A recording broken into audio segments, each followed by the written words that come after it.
The sun hung low over the horizon, casting long golden shadows across the dry earth of the Arizona frontier. A gentle breeze stirred dust through the wooden buildings of the small settlement, nestled like a stubborn root in a land that often refused to be tamed. It was a place where silence spoke louder than words, and every creak of a door or distant hoofbeat could bring warning or wonder. That afternoon had begun like any other. The townsfolk moved about with the deliberate pace of people who had learned not to waste energy in the desert heat. Children played in the shade of the general store, laughter mingling with the clink of tin cups and the distant calls of livestock. Women carried baskets of laundry or tended to crying infants with the quiet efficiency of lives shaped by necessity. Men leaned against fences, hats low over their brows, watching the world with wary eyes. Nothing ever happened here, some said, and that was exactly how they liked it. But calm has a way of shattering.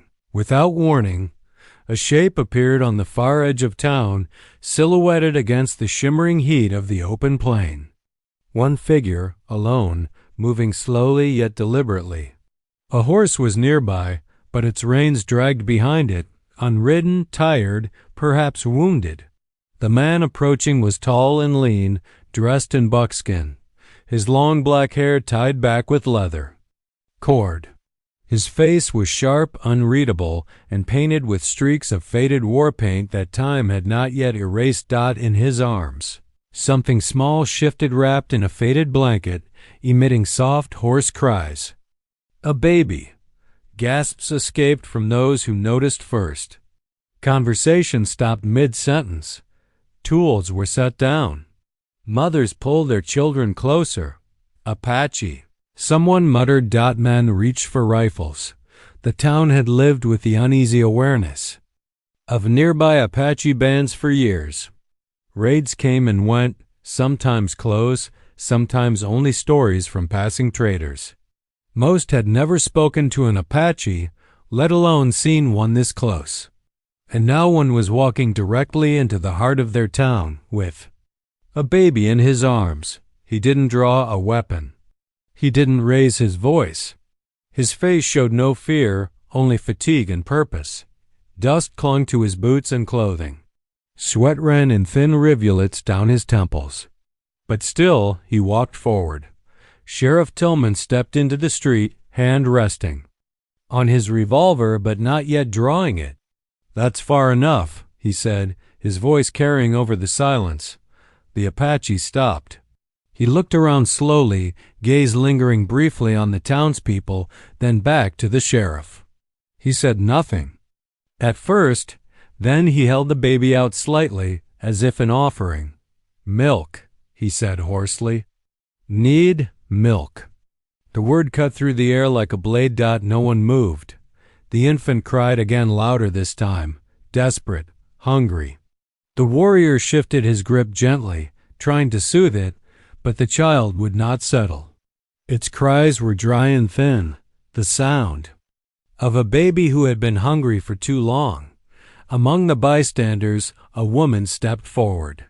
Her name was Clara Bennett Young, recently widowed, and with a nursing infant of her own strapped against her chest in a sling.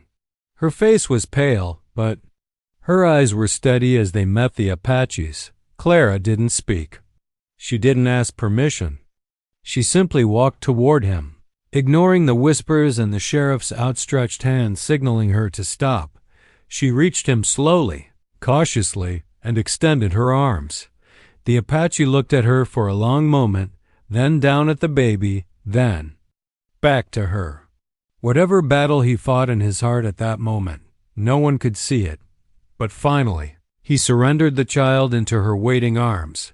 The baby was burning with heat and smelled faintly of smoke and sweat. Clara turned, stepped out of the street, and disappeared into the shade of her home. The Apache stood still for another few seconds. Then, without a word, he turned and walked back the way he had come. He never looked back. The town stood frozen. For what felt like an eternity. No one cheered. No one chased him. They simply watched until the heat swallowed his silhouette and the cries of the baby faded into the stillness of a town forever changed. And inside her home, Clara Bennett, who had already lost so much, cradled a child who wasn't hers and began to feel the first stirrings of a bond she could not explain. The baby suckled weakly at Clara's breast, his tiny fingers clutching her blouse with surprising strength. He was ravenous. She could feel his hunger not just in the way he latched, but in his frantic urgency, as if he didn't believe the nourishment would last. Her own son Samuel, just a few months older, slept soundly in his cradle nearby. But this child, this fragile stranger wrapped in a threadbare blanket, cried from a place deeper than just hunger. His cry held fear, confusion, and something Clara couldn't name, but felt in her bones. Outside, the town hadn't moved on. Whispers passed from house to house, porch to porch. Why'd he come here? Where's the mother? Why would a warrior bring a baby to us? Questions buzzed in the air like flies, but no one had answers. And Clara didn't care. She focused on the child. His skin was warm, not from fever, but from exposure. His cheeks were sunken just slightly, his lips dry and cracked. It was clear this child hadn't been fed in at least a day, maybe longer. And still, the Apache had carried him through heat across unknown miles to a town full of people who likely viewed him as the enemy. Why? Later that day, the sheriff came knocking. Clara opened the door with the child in her arms. He was sleeping now, belly full, tiny chest rising and falling against her heart. Clara. Sheriff Tillman began, removing his hat. I know your heart's big, always has been. But you need to understand what just happened. That man, he wasn't here for peace. Clara raised her eyebrows. Wasn't he? He's Apache. You know what that means. They don't come into towns unless they're desperate or worse.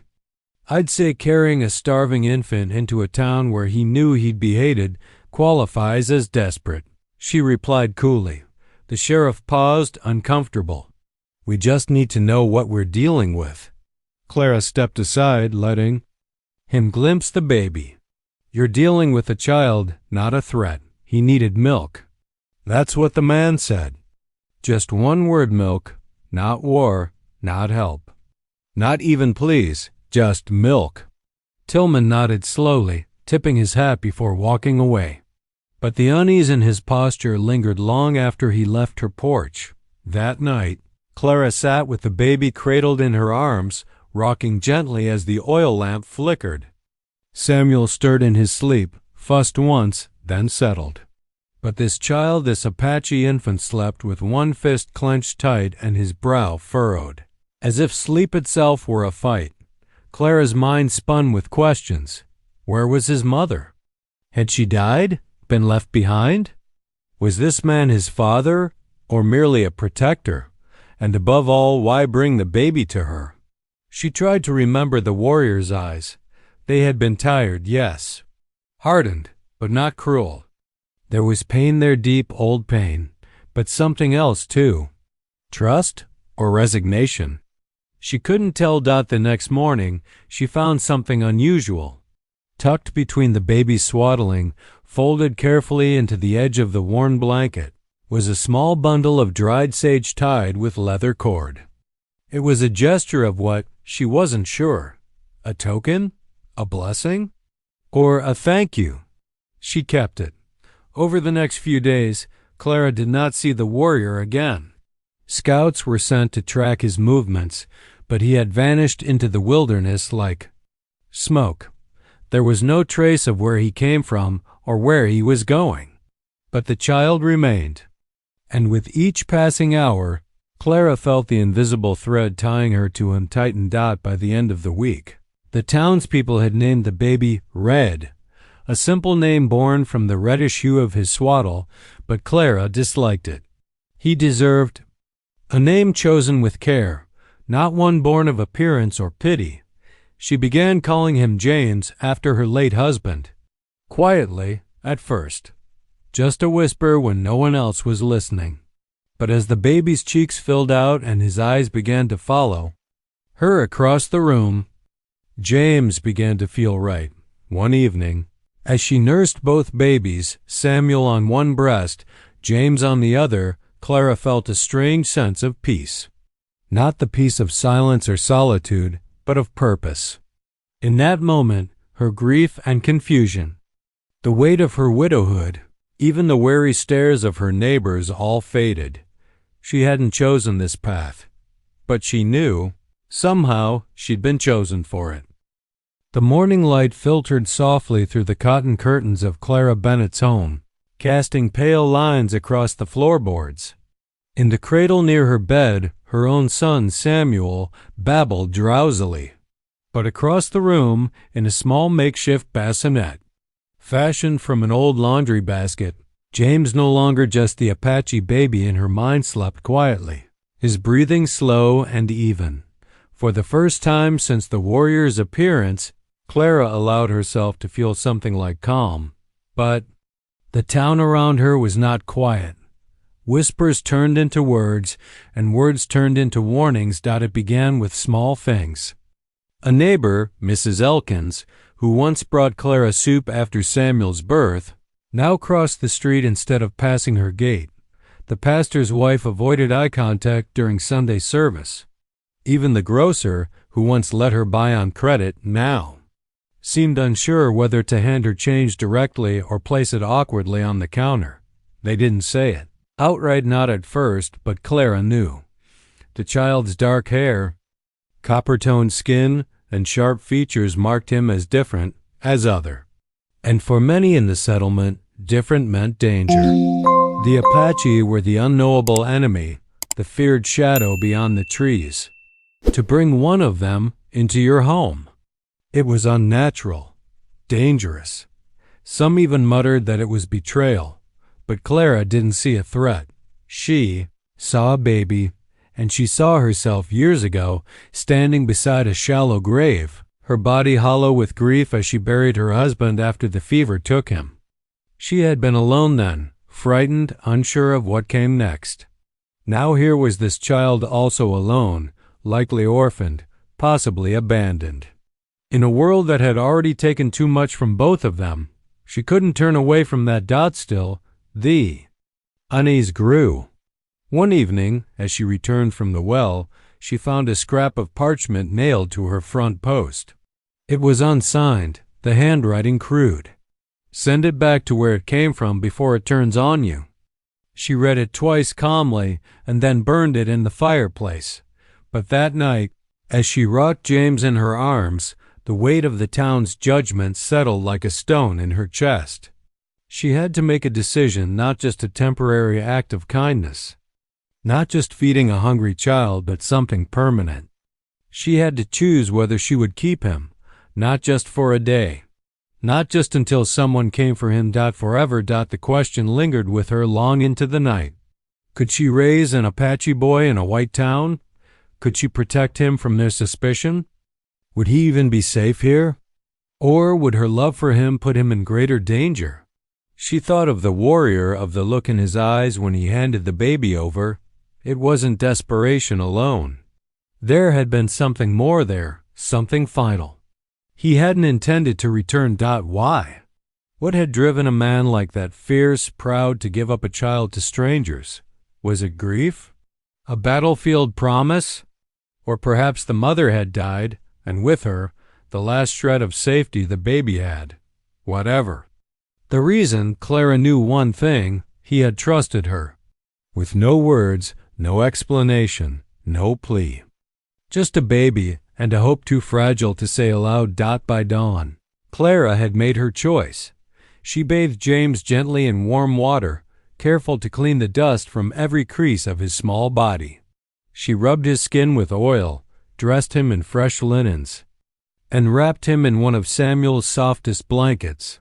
She cradled him in the crook of her arm and whispered, "You're mine now." That morning she stood on her porch with both boys in her arms as the townspeople passed by, pretending not to stare. Some looked away.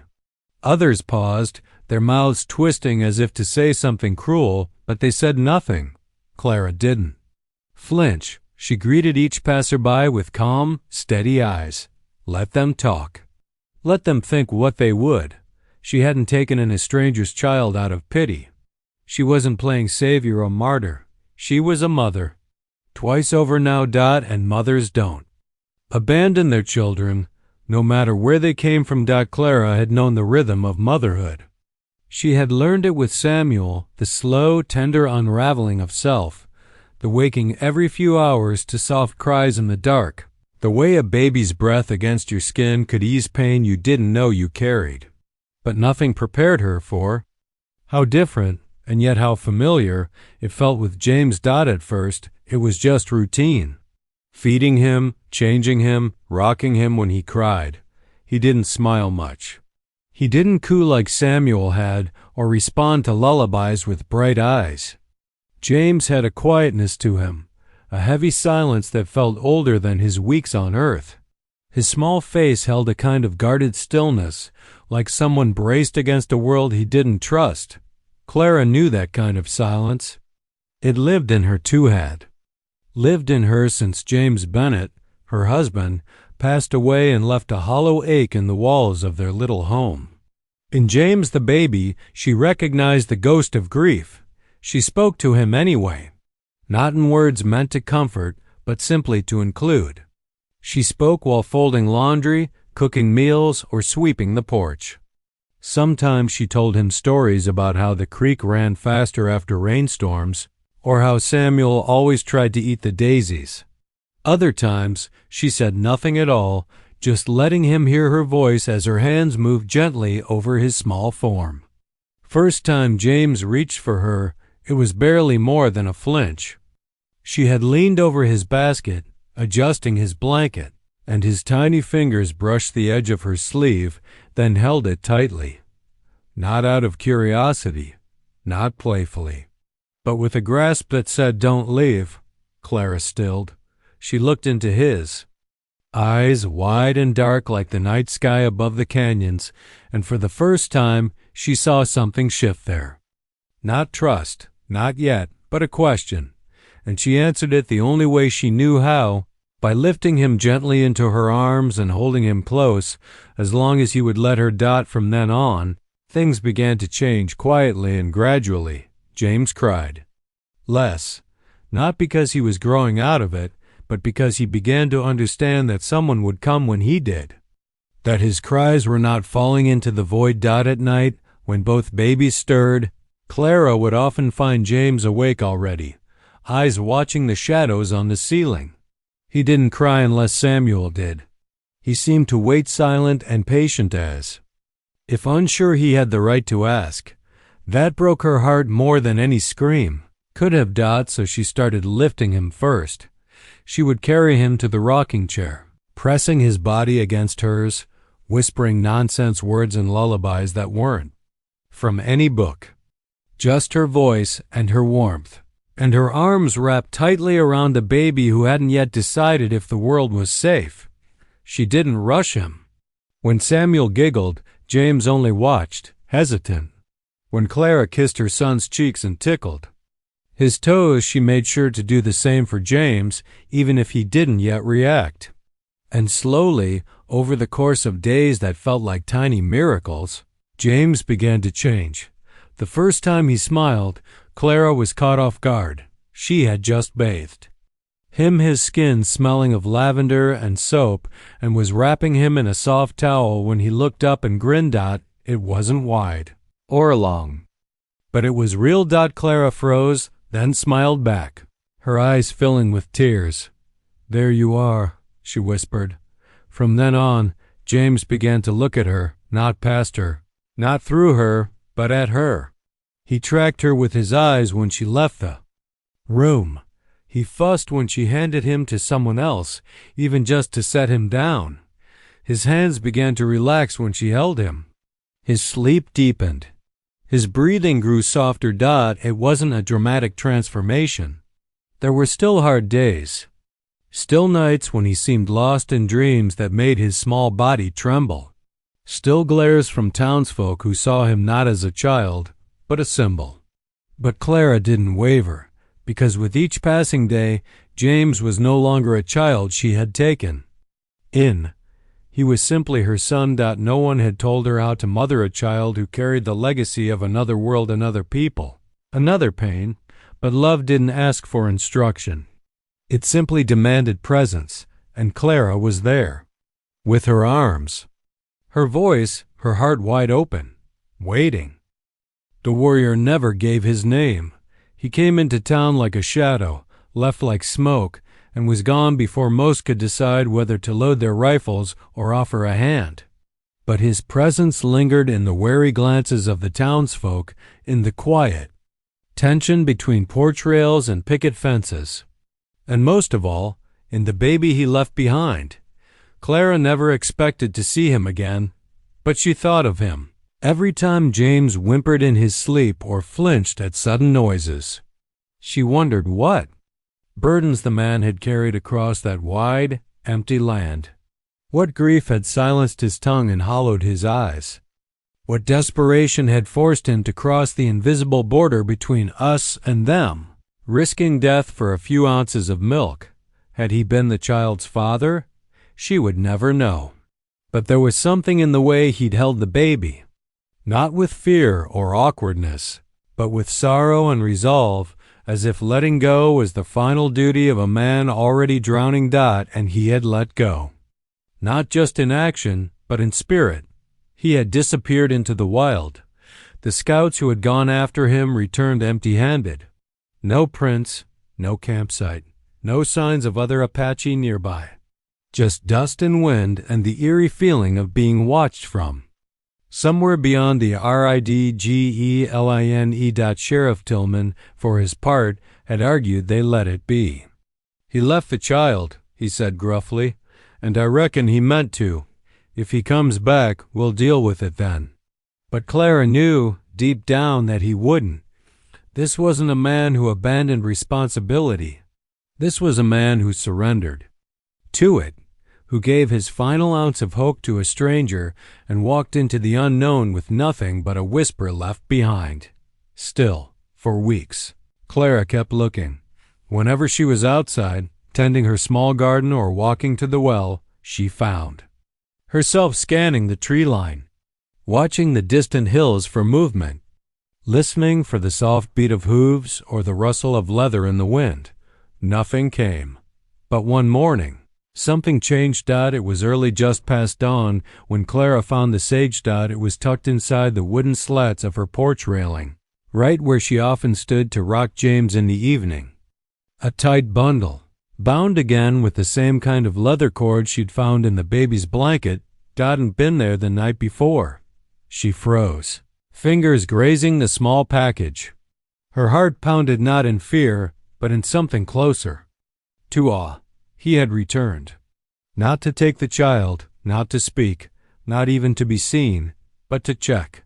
He had come back, unseen, to see if the child had survived, if the woman had kept her promise, if love had taken root in a place where it had no reason to grow. Clara turned toward the woods instinctively, scanning the treetops. "Thank you," she whispered aloud, unsure if the words would carry, unsure if anyone, man or spirit, was listening. He's safe. A breeze stirred the tall grasses near the edge of the field. Nothing more. She never found out how close he had come or how long he had watched. She never saw a figure on the horizon, never heard the crack of a branch underfoot. But she felt his presence all that day, like a guardian pressed into the landscape, silent but near. And when she told James the story years later, when he was old enough to ask where he came from, she would remember that morning not as the day she feared being found, but as the day she understood she'd been trusted, not just with the child, but with a legacy. The warrior's return wasn't a reclaiming. It was a confirmation, a quiet passing of the torch, sealed not with words, but with faith.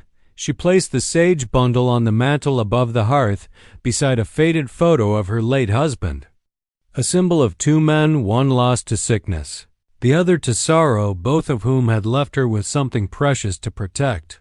Clara never saw the warrior again, but in the stillness of night, when the wind rustled through the trees and the moonlight spilled across her floor, she sometimes imagined him standing at the edge of the world, looking back just once, and walking forward again, knowing he had done the only thing he could, and that somewhere, in a quiet house warmed by fire and kindness, his child was loved. By the time autumn painted the cottonwoods gold and the morning air turned crisp with the promise of frost, James had become part of Clara's home, not as a guest, not as a burden, but as her son.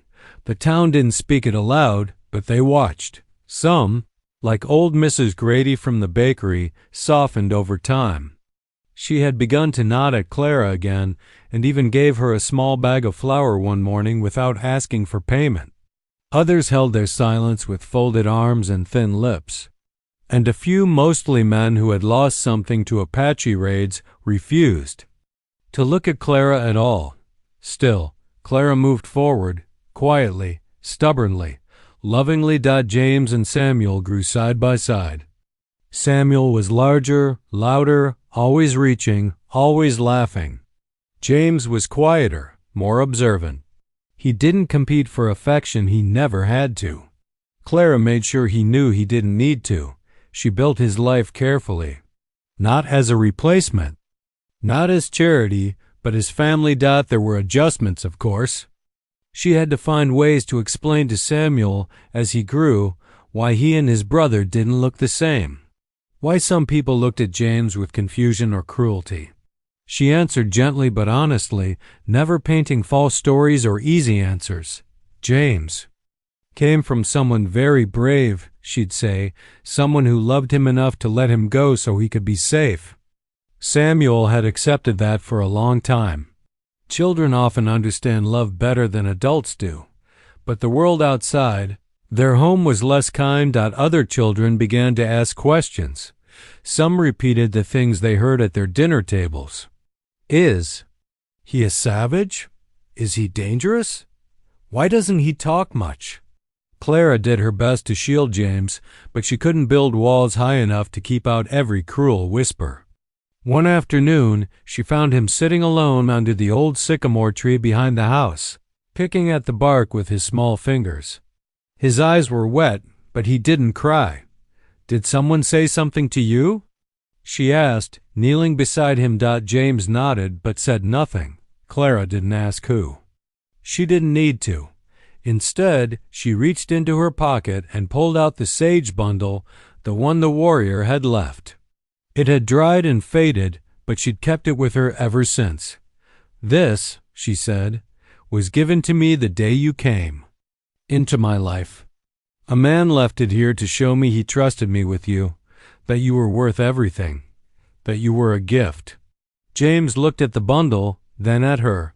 "You don't have to be like anyone else, James. You just have to be yourself. That's all I'll ever ask."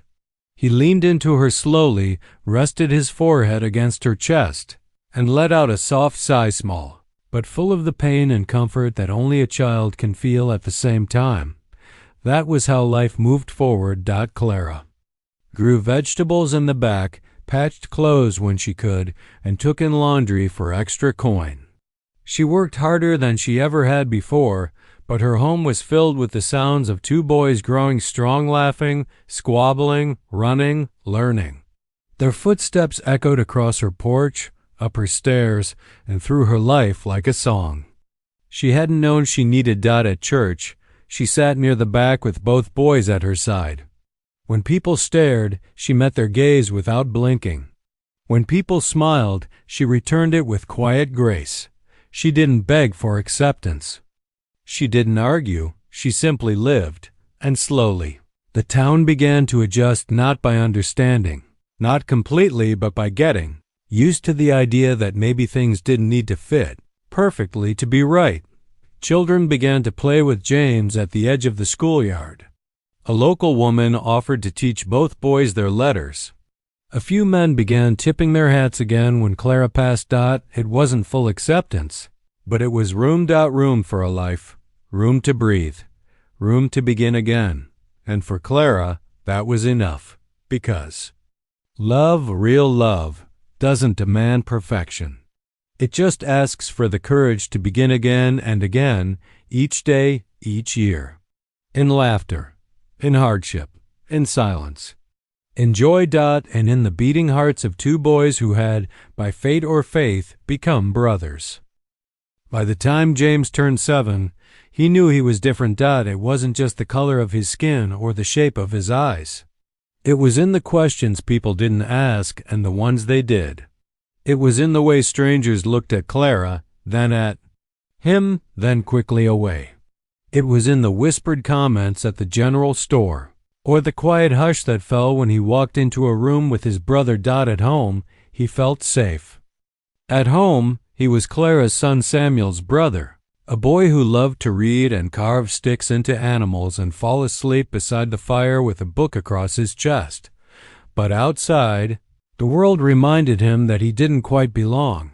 He asked the first hard question one afternoon after school.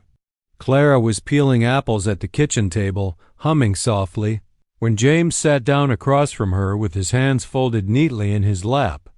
"Am I Apache?" She paused mid-peel, then lowered the knife.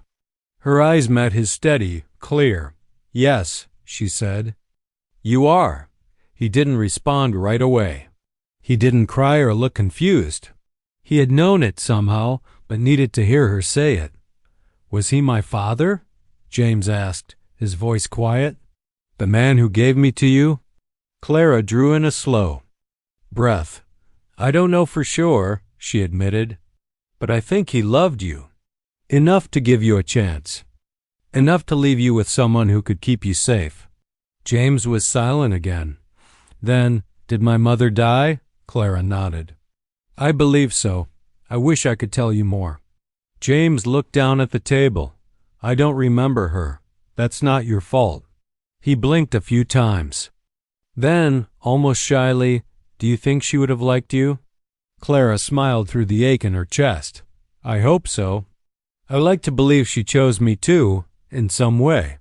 James reached for an apple slice and chewed quietly. A few minutes later, he wandered out into the yard, leaving Clara alone with her peeling and the sound of the wind tapping gently against the windows. That was the beginning of more questions. Some came slowly, others in a flood. About language, clothing, stories, traditions. Clara did her best, but there were limits to what she knew. She had no words from his native tongue to offer him, no sacred songs, no stories from his people's winters around the fire. And that pained her so.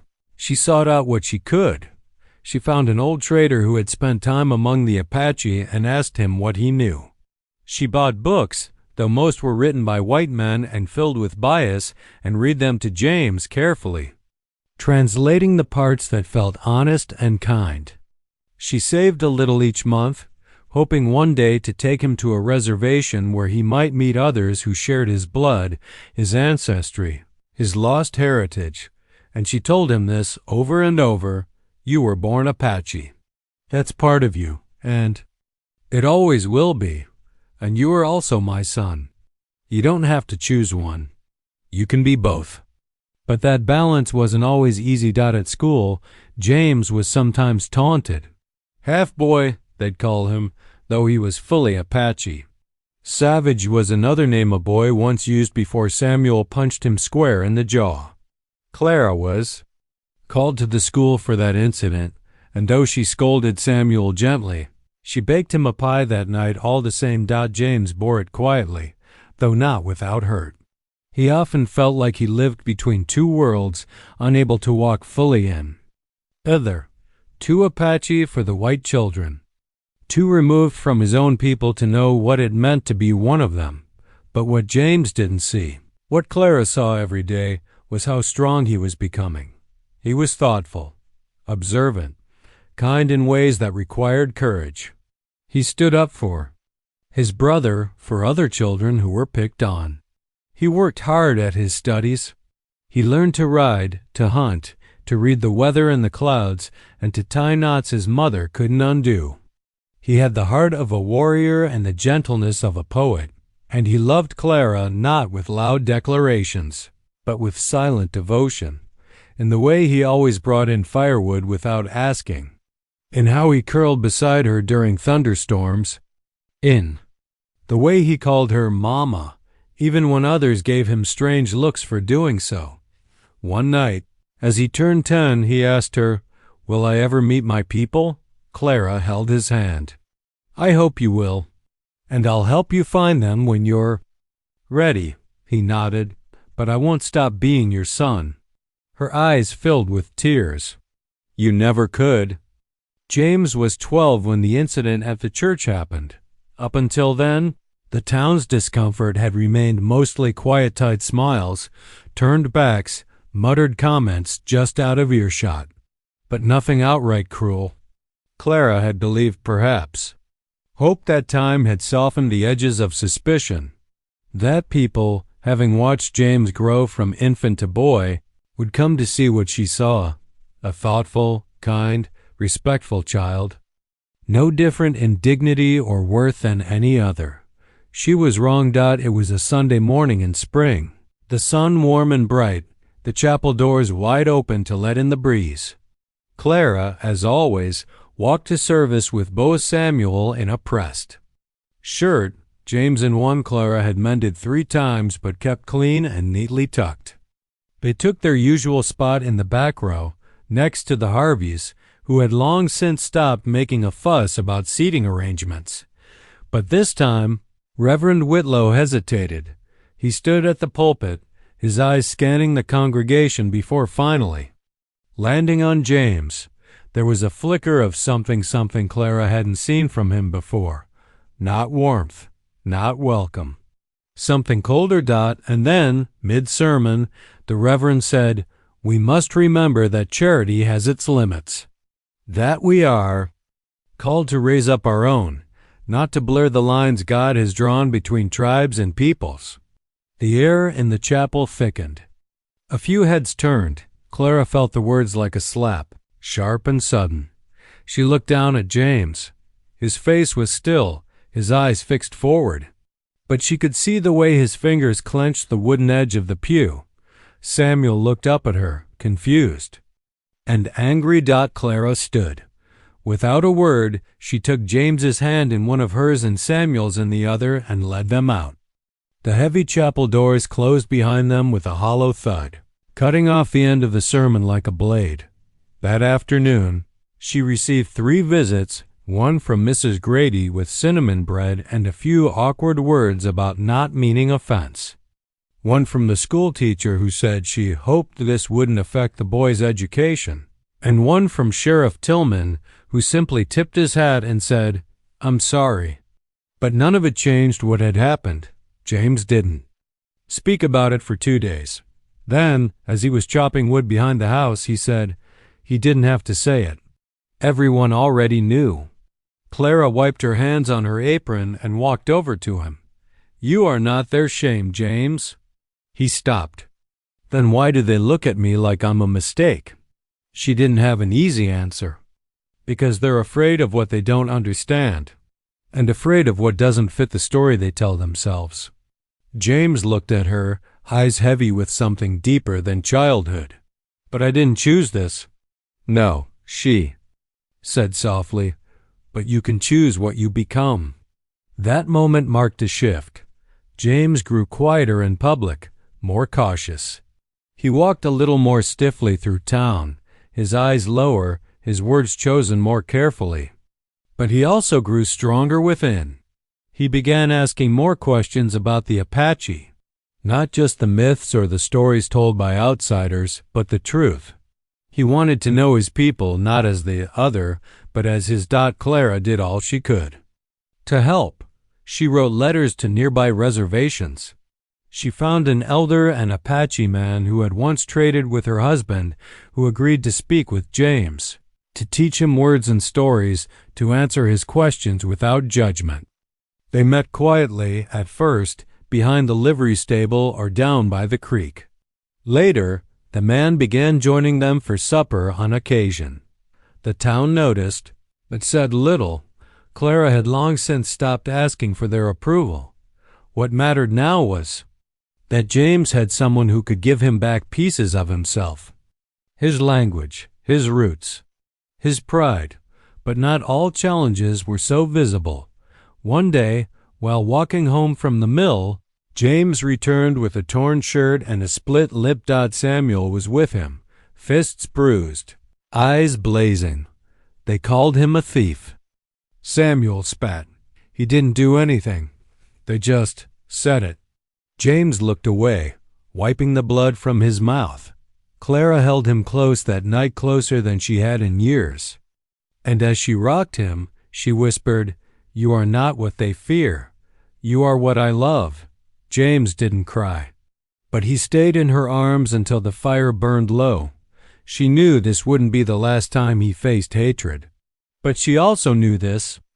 The world could push and pull and shout all it wanted, but it would never unmake the love between them. That bond was forged not by blood or law, but by choice. And choice, Clara believed, was stronger than fear. It had been nearly 15 years since Clara had seen the warrior. 15 years since he had stepped out of the heat and dust, a crying infant in his arms and a single word on his lips: milk. 15 years since he'd vanished into the wild, leaving his child and his hope at her doorstep. Clara had never expected to see him again, but life has a way of folding back in on itself. Like a trail you thought you left behind curving back around just when you least expected. It was late summer, the time of year when the air carried the scent of dry grass and the coming harvest. James was 17 then, tall, quiet, shoulders broader than Clara remembered. He worked at the mill some days and helped her tend the garden in the evenings. His face had grown into a solemn handsomeness, the kind that rarely smiled but always listened. That day, he'd gone into the forest beyond the ridge with Samuel, tracking deer signs and gathering wood. Clara waited on the porch, mending a shirt, the steady pull of thread through cloth calming her nerves, the way it always had, and then she felt it. A shift in the stillness, not a sound, not movement, just a presence quiet and heavy, like thunder in the distance or the feeling of eyes on your back before you turn. She looked up. At the edge of the tree line, where the fields met the forest, stood a lone figure. He was older now. Gray threaded through his black hair, and his stance held the slow stillness of someone who had spent years watching, waiting. He wore a long leather coat, weathered and sun-darkened. A bow rested across his back, and his hand held no weapon. But his eyes, though sharp, watchful eyes, had not changed. Clara rose to her feet slowly. She didn't speak, not at first. Neither did he. They regarded each other across the space of years and choices. She thought he might nod or turn away or disappear again. Instead, he took one step forward and pointed to the house. To the place where his son had grown into her child. Clara nodded, heart thudding softly in her chest. "He's inside," she said, unsure if he would understand or if she needed to say it at all. The warrior lowered his arm. He did not approach. He made no move to enter or demand. He just stood there. Then, with the slow grace of someone bearing something sacred, he reached into the pouch at his side and pulled out a bundle. It was wrapped in deerskin and tied with woven fiber. With great care, he knelt, placed it gently in the grass near the fence post, and rose again. Only then did he look directly at her. There was no anger in his gaze, no regret, only a quiet knowing. She felt it like a thread between them, one forged years ago in that desperate moment of trust. Without a word, he turned and disappeared into the forest once more. Clara stood rooted for a long while before walking down to where he'd knelt. The bundle was warm in her hands. Inside, wrapped in layers of soft hide, was a necklace bone, turquoise and eagle feathers, and a folded scrap of bark with something carved into it. She didn't know the language, but later, when James returned, he did. The word was Goyola James's Apache name. the one his people might have given him had his father not walked away. It meant one who is awake. James held the necklace like it was fire and breath in one. Was he here? He asked, his voice low. Clara nodded. Did he say anything? No. But I think he said everything. James didn't speak again that night, not with words. But she saw the change in his posture, the way he stood taller, the way he looked out the window not with longing, but with understanding. He had been seen. Not by strangers. Not by the world. But by his father, and that was enough. He wore the necklace under his shirt from then on, quietly, proudly, not to declare who he was, but to carry it, gently, alongside who he had become. And Clara, watching him from the porch, knew this. The warrior had not come back to reclaim. He had come to honor, to confirm that the boy he had let go had grown in the way he had hoped, rooted in love, shaped by kindness, and standing between two worlds without shame. The years passed like pages turning in a well-read book, familiar, cherished, and worn. At the edges, James grew into manhood with the quiet strength of someone who had walked through fire without burning. He didn't rise to anger easily, nor did he shrink from hardship. He worked hard, laughed rarely but sincerely, and carried the past with the kind of grace that made people pause when he entered a room. He had become a man of two heritages, but not divided by them. Instead, he wore them together like a woven braid. Apache by blood, Clara's son by bond. He no longer asked who he was. He knew. When Clara fell ill, James came home. She had grown frailer in recent years. Her hands, once firm and steady with a needle, now trembled when she tried to pour tea. Her hair had silvered entirely, her voice softening into a whisper of its former strength. But her mind was sharp, and her heart, always her heart, remained a fortress of quiet love. James sat with her each evening, reading aloud or just holding her hand while the fire crackled low. Samuel visited often with his own family, three loud, laughing children who climbed all over their Aunt Clara and brought her wildflowers and crayon drawings. One night, while the stars wheeled silently outside the window, Clara took James's hand and said, I used to wonder if I'd done the right thing, taking you in. James didn't answer, not immediately. He let her speak. I worried that I was stealing something from you. A culture, a people, a life meant to be lived elsewhere. James squeezed her hand gently. You gave me something else, she smiled faintly. What did I give you? A place to grow, a place to become. Her eyes welled up, but she didn't cry.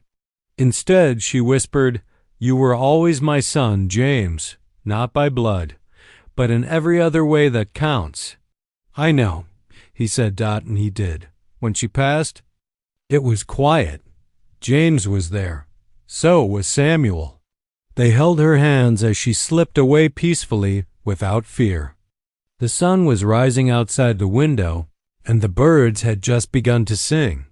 They buried her beneath the big sycamore tree out behind the house, where she used to hang laundry and sing lullabies into the wind. The entire town came, even those who once looked away or spoke with judgment. There were tears, whispered stories, and moments of long, thoughtful silence. She had not been a loud woman, but she had changed people all the same. James spoke at her graveside. He didn't say much, he never did. But his words cut deep and clean. She didn't give me charity, he said. She gave me roots. She gave me the courage to be more than what people expected. She took a risk, not because it was easy, but because it was right. He paused, then added, Everything I am, everything I've become, is because she saw me as worth saving. Years later, James returned often to the house. He kept it, tended the garden, mended the porch rails. It became a gathering place for Samuel's children, for neighbors, for wandering souls who needed rest. On the mantel above the fireplace sat two photos, one of Clara, smiling gently as she stirred a pot on the stove, and one of a young Apache warrior holding a baby, eyes haunted but full of something sacred. James told their story often to the children, to strangers, to anyone who thought love needed permission. He told how a man, desperate and grieving, had handed over his child to a woman he didn't know, how she had fed him, raised him, loved him without condition, and how, in doing so, she had built a family not from shared blood, but from chosen bond, James's own children born years later to a kind woman who loved his quiet strength grew up knowing both sides of their heritage.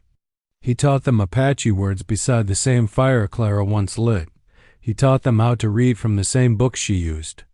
And every spring they planted wildflowers around her grave. In time, the story became legend in the town. A quiet one not shouted from rooftops, but passed on in kitchens and porches, around fires and over fences. The story of a woman who gave a child milk and received in return a son, a legacy, and a love that echoed across generations.